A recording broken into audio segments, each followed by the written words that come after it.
하루의 시작을 함께 드립니다. 오늘 이 하루도 하나님께 저에게 주셨으면 너무나 감사드립니다.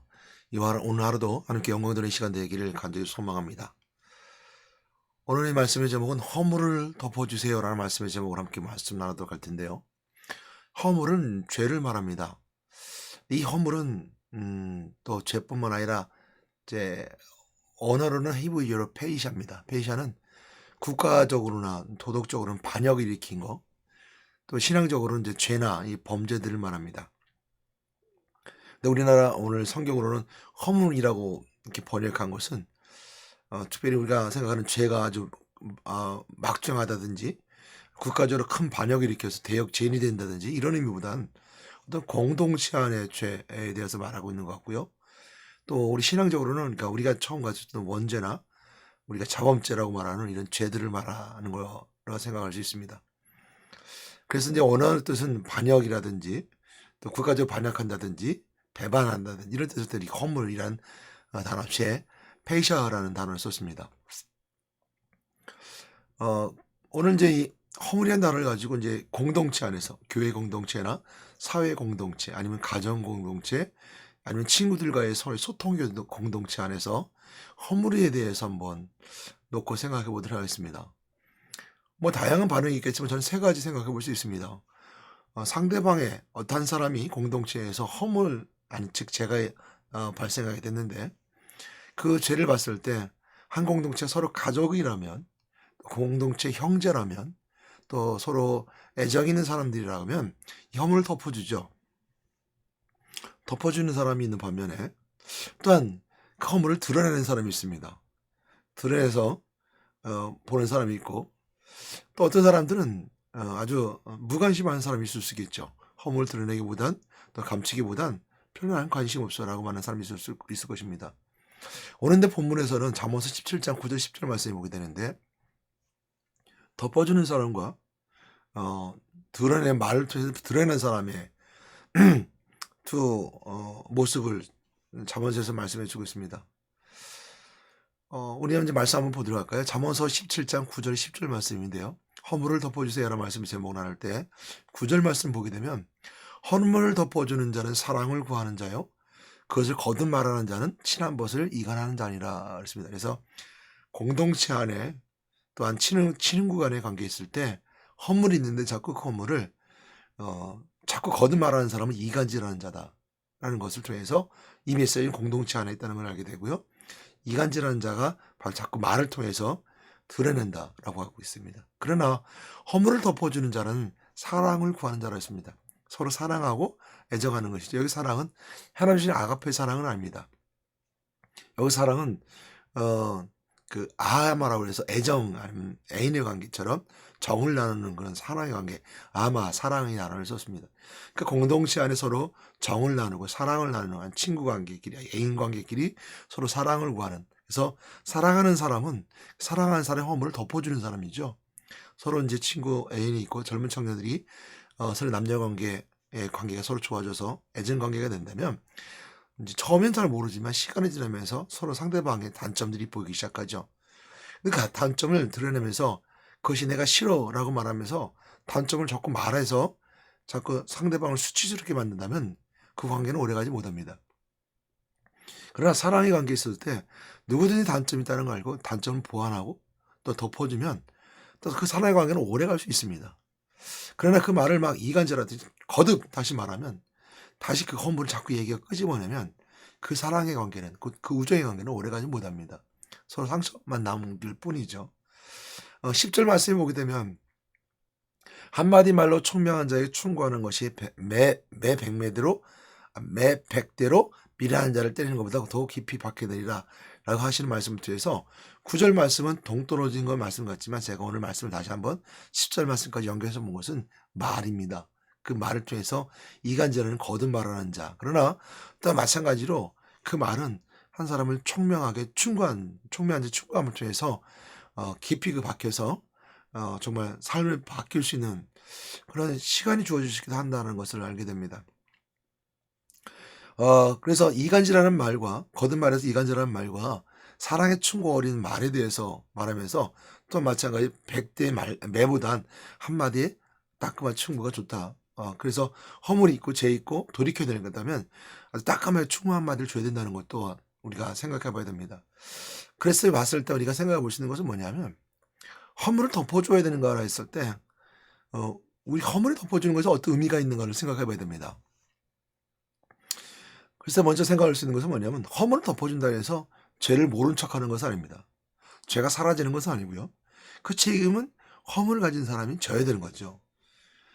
그래서 허물을 덮어준다는 것은 죄를 모른 척하거나 죄를 이제 없다라고 말하는 것은 아닙니다. 그러나 또 마찬가지로 죄를 덮어주지 않으면 내가 가장 사랑하는 사람이 또 내가 가장 좋아하는 친구가 내가 가장 좋아하는 성도가 또 교회 안에 또 국가 안에 또 내가 좋아하는 공동체 안에 내가 정말 사랑하고 애정가 있는 친구가 내가 덮어주지 아니하면 그것이 세상에 드러나게 되죠. 그리고 그 죄는 수치심이 되고 이 친구의 부끄러움이 되게 되죠. 그래서 덮어주지 않으면 죄가 드러난다는 걸 알게 됩니다. 세상에 드러나게 되죠. 그러므로 알 수 있는 것은 뭐냐면 덮어준다는 것은 내 마음으로 용서해 주는 겁니다. 나는 내 친구니까 용서해 주는 거야. 그렇다고 용서했다고 해서 죄는 사라지는 건 아니죠. 그가 죄 지은 사람 죄를 고백하고 용서를 구하고 또 그 죄를 또 그 허물을 씻으려고 노력할 때 그게 가능한 것이죠. 그래서 덮어준다는 것은 우리가 그 공동체 안에서 그 죄를 덮어줌을 통해서 그 허물로 인한 상처를 감싸주고 그 죄가 있는 사람에게 그 마음을 치유하고 영혼을 치유하고 그 마음을 감싸주는 의미가 더 강할 것입니다. 그래서 허물을 덮어주세요라는 것에 있었을 때 생각해 볼 수 있는 것은 우리가 반문해 볼 수 있는 것은 꼭 허물을 덮어줘야 되는가? 그 죄를 잘 드러나서 바르게 고쳐줘야 되는 거 아닌가? 또 그 공동체 내에서 그 죄가 드러나서 그 공동체가 정말 정의로운 공동체가 되지 않겠는가라고 우리가 반문해 볼 수 있죠. 물론 그렇습니다.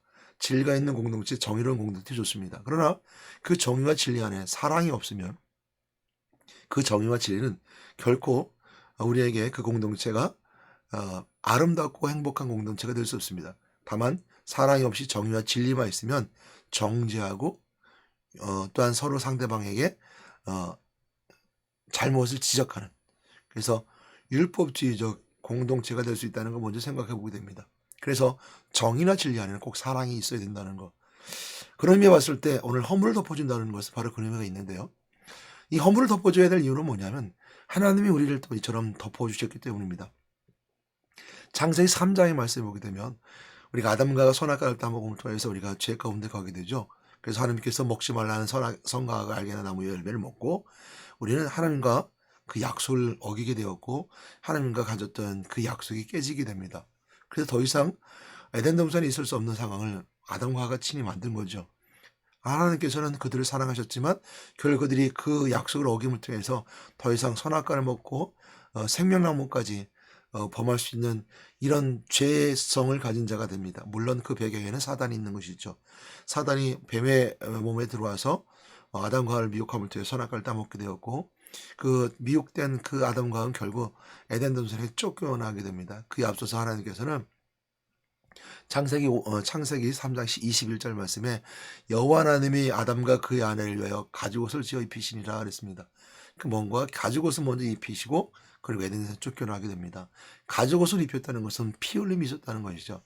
생명이 있는 즉 다시 말하면 가축이 생명 있는 그 피를 흘림을 통하여서 우리에게 주시는 그 아담과의 죄를 허물을 피의 은혜로 또 그리스도의 보혈의 피의 은혜로 씻어야 된다는 걸 예표하고 있습니다. 그에 앞서 볼 수 있는 것은 가죽옷 다시 말하면 그들이 벗은 몸을 선악과를 알게 먹고 선악의 알게는 나무 열매를 먹고 그 가장 먼저 했던 것은 뭐냐면 부끄러움 자신이 부끄러워서 몸을 가렸던 것입니다.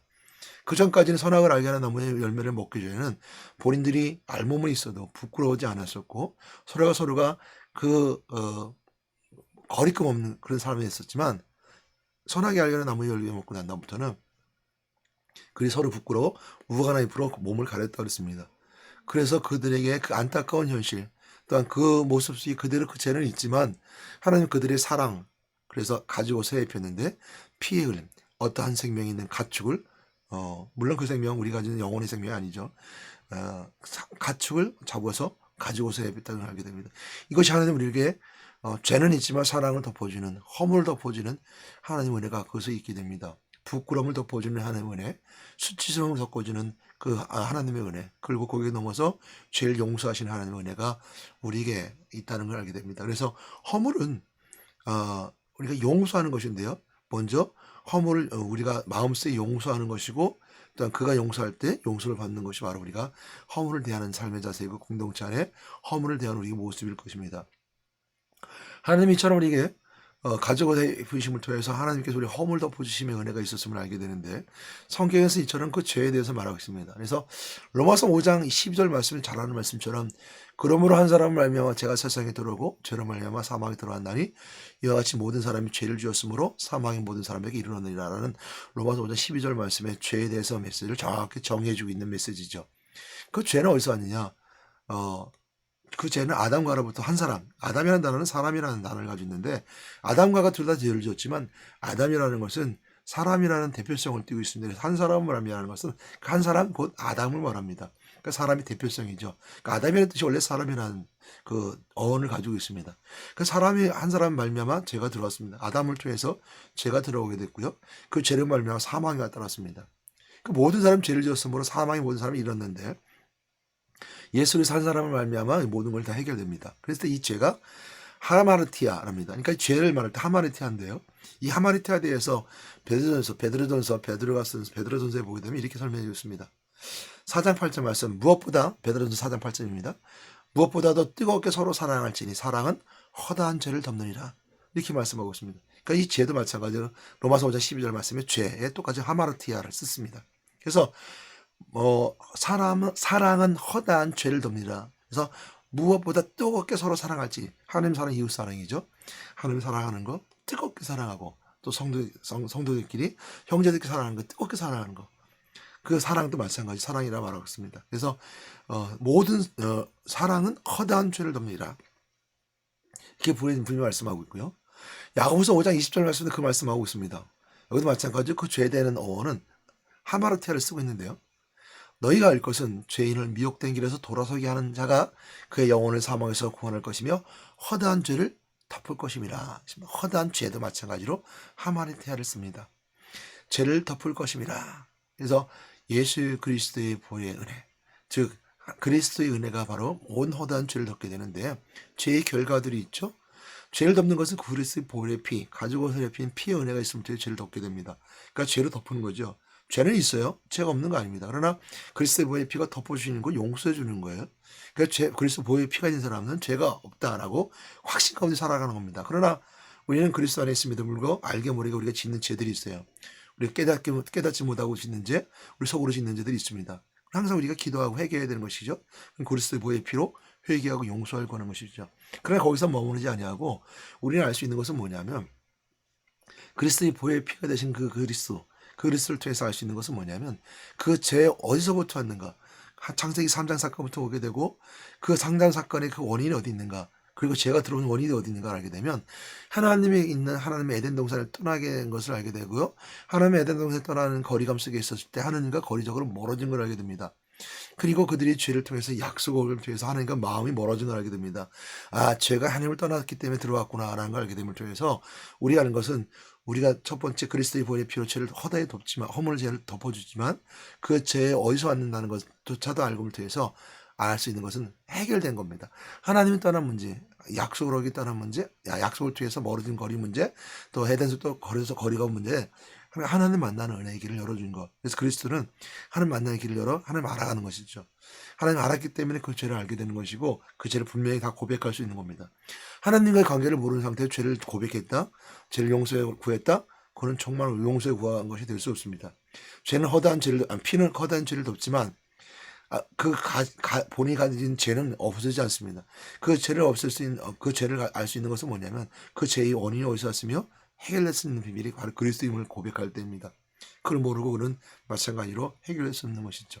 또 하나 더 볼 수 있는 것은 뭐냐면요, 우리는 인생 때문에 삶을 살아가게 되고 에덴에서 쫓겨남을 통해서 세상 공세 마귀 속에 살아갔던 이 세상의 삶 속에서 인생의 삶을 살아가게 됩니다. 인생의 삶을 살아가는 것 동안 우리가 피가 허다한 죄를 덮지만 그 죄의 결과들이 있습니다. 그 죄의 결과들 속에 승리할 수 있는 비결은 뭐냐면 부활하신 그리스도를 통해 승리해 나가는 거죠. 왜냐하면 사망 권세 잡은 자, 죽음의 권세 잡은 자를 이길 수 있는 방법은 왕자신 그리스도의 권세의 이름으로 이길 수 있는 것이기 때문입니다.